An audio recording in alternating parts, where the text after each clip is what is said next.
Hello, thank you for stopping by. I'm going to read this story called The Smurf's Apprentice. Poor clumsy Smurf. The Smurfs were getting ready for a party, and clumsy Smurf tried to help with the preparations, but ended up just making a mess. You're smurfing everything wrong, scolded Brainy Smurf. Go smurf somewhere else, Clumsy. On his way home, Clumsy passed by Papa Smurf's laboratory. He could see Papa emptying the contents of a vial into a pot. Right away, a new beautiful plant grew out of the soil. If I smurf magic like Papa Smurf, everyone will admire me, Clumsy thought. Then he had an idea. Can I be your apprentice? Clumsy asked Papa. Papa shook his head. Clumsy might destroy his laboratory by mistake. But Clumsy Smurf was determined to learn how to make magic potions.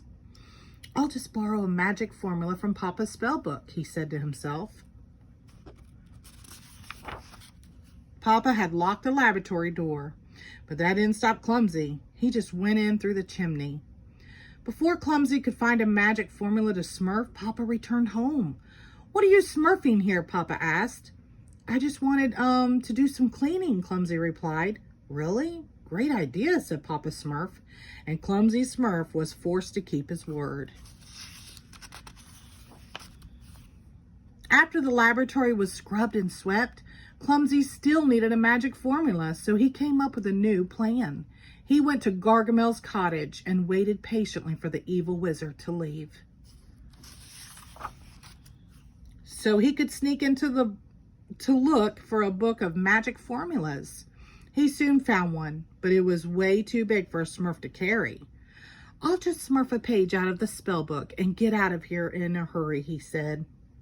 When Gargamel found the book with the page torn out, he figured out what had happened. And when he saw which page was missing, he began to laugh. Ha! The Smurf who took this page is in for quite a surprise, he snared. Back at his house, Clumsy gathered all the ingredients for the potion. He followed the recipe carefully, but the page had ripped out. Didn't say what the potion was for. Well, if I don't smurf it, I'll never know, Clumsy thought. And with that, he swallowed the potion. It didn't take long for the potion to cause a frightening transformation. Clumsy's skin turned from blue to green, and he grew scales and a long tail. He looked like a green monster. When they saw him, all the Smurfs in the village ran away in fright. Papa Smurf, help me, he begged. Clumsy told Papa about what he'd done. Papa tried everything, all the potions, remedies, and antidotes that he knew of, but nothing helped Clumsy Smurf. I'll smurf some more research, said Papa, but this might last a long time. Poor Clumsy. Things were even worse than before. None of the Smurfs wanted to talk to him or even play catch with him. Clumsy decided to take matters into his own hands. The next morning, Clumsy left the village. Papa Smurf found a note on his door that said, I'm going to look for an antidote at Gargamel's cottage.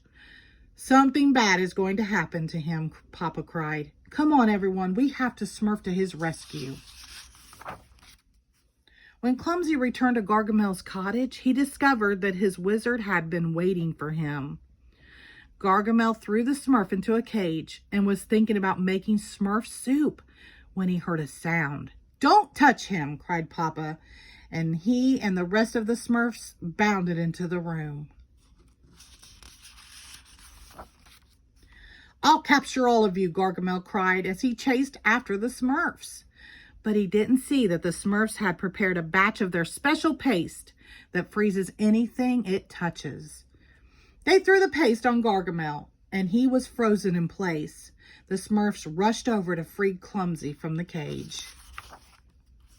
Papa quickly found the formula for the antidote. I see all the ingredients here, he said, except 3 hairs from the tail of a cat. Luckily, the Smurfs knew just where they could find those.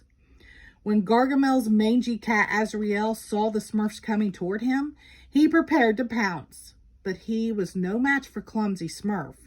Clumsy chased the mangy cat in circles until Azrael got his head stuck in the hole of a hollow tree. Then all the Smurfs had to do was pluck a few hairs from his tail. Meow, cried Azrael.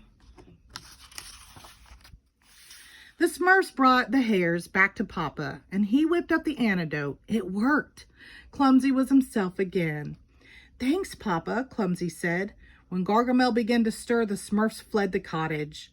By the time Gargamel had freed himself, it was too late. The Smurfs were gone. It's not fair, the evil wizard cried angrily. They escape every time. The end. Thank you.